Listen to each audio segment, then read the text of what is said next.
Welcome to Montebello. Je vais vous présenter très rapidement un petit diapo pour vous présenter la section britannique de l'option internationale du baccalauréat au lycée Montebello de Lille.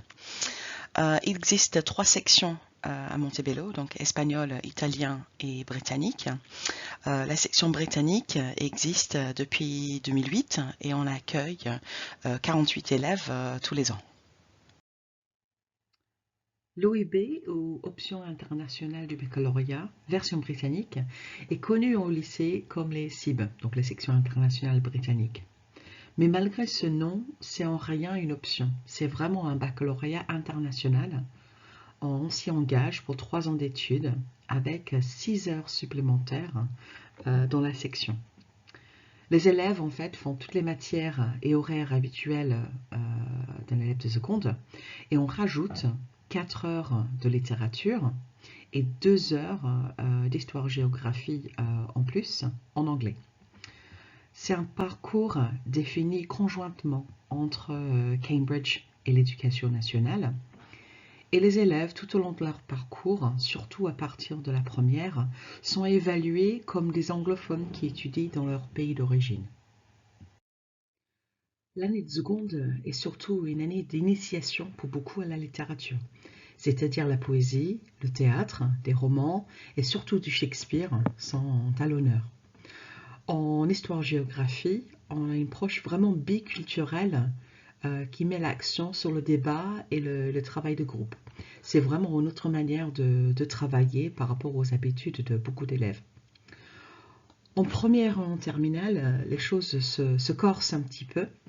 On étudie divers genres de littérature, toujours, donc poésie, théâtre et prose. Et en histoire-géographie, on travaille les thématiques telles la mémoire collective, la mondialisation, le développement, en liaison avec les cours d'histoire-géographie en français. À ces 2 modules s'ajoute, à partir de la rentrée prochaine, un module supplémentaire, donc connaissance du monde, à hauteur de 2 heures par semaine. On ne fait pas que travailler, bien évidemment. En temps normal, hors Covid, on fait beaucoup de sorties, beaucoup de voyages, des voyages tout près pour aller voir, par exemple, des ouvrages exceptionnels comme on peut trouver à Saint-Omer, First Folio de Shakespeare. On amène les élèves tous les ans à Londres, des élèves de seconde, pour faire des ateliers au théâtre et au musée de Londres. Et nous avons un échange en place avec l'Afrique du Sud qui a lieu tous les 2 ans jusqu'à présent. On met l'accent également sur le théâtre. On regarde des pièces. Nous avons un projet PEPS financé par la région qui nous permet justement d'aller profiter de tout un tas de pièces de théâtre faites par le National Theatre.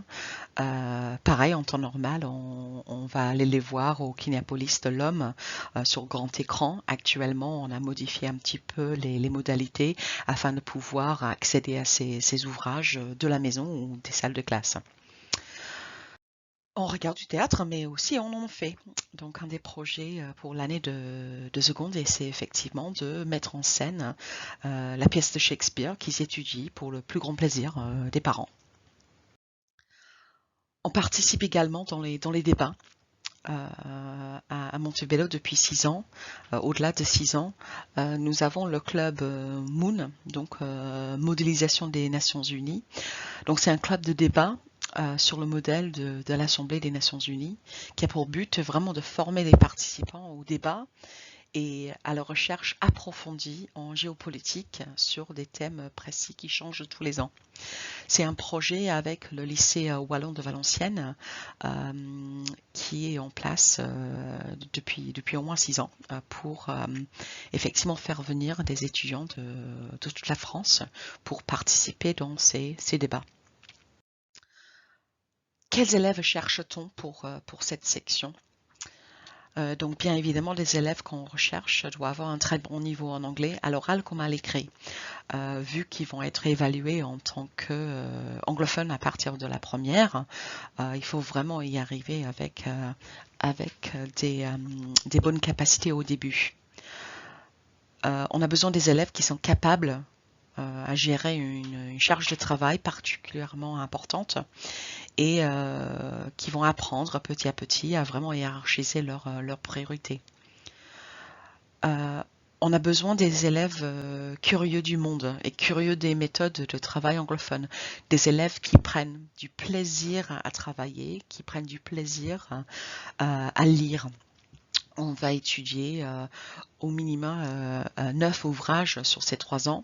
Donc il faut vraiment que la lecture soit un plaisir pour ces élèves et non pas quelque chose de compliqué. Mais surtout, il nous faut des élèves enthousiastes, passionnés et courageux, un peu comme les enseignants qui vont les guider.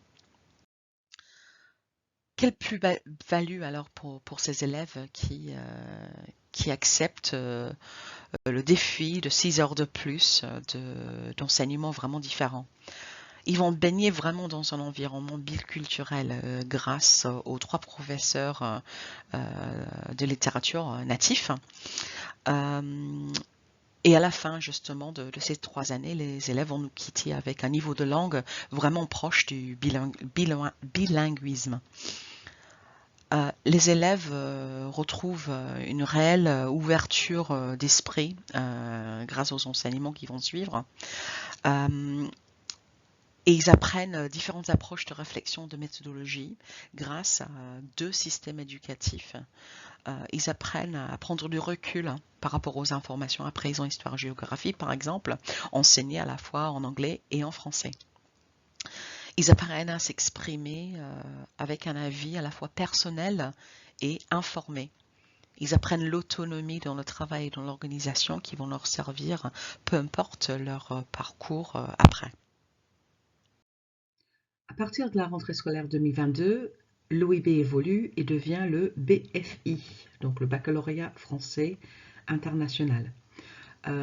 Et pour l'instant, nous sommes dans l'attente des textes qui vont préciser les modalités des épreuves et les nouveaux programmes.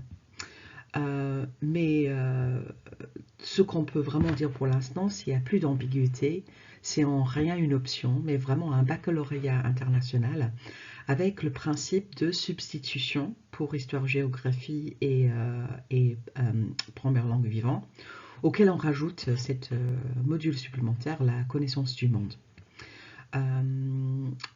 Coefficient 20 par module, donc coefficient de 60 sur la totalité du bac, ça prend vraiment une place très conséquente sur le baccalauréat de chaque élève. Et après le bac, où vont nos élèves? La plupart restent en France, mais accèdent vraiment à des parcours sélectifs grâce à un dossier qui les fait sortir du lot. On a actuellement des élèves à l'École du Louvre, Sciences Po et autres qui font vraiment un vaste éventail d'études. Du management aux langues, la science politique, à l'histoire de l'art. Vraiment, il y a tout un tas de possibilités pour ces élèves.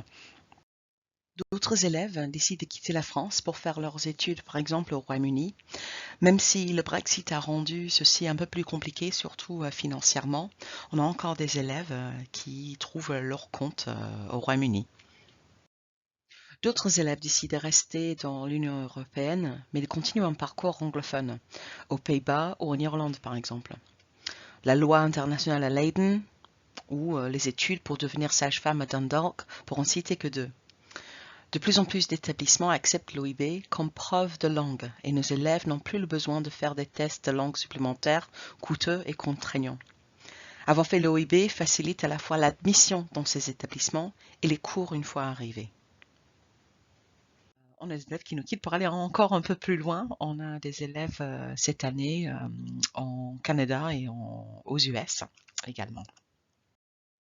Donc j'espère que cette petite présentation vous a éclairci un petit peu les idées au sujet de l'option internationale du baccalauréat section britannique. Si vous avez encore des questions, n'hésitez pas à nous rejoindre le samedi 22 janvier de 10 h à midi en webinaire. À très bientôt.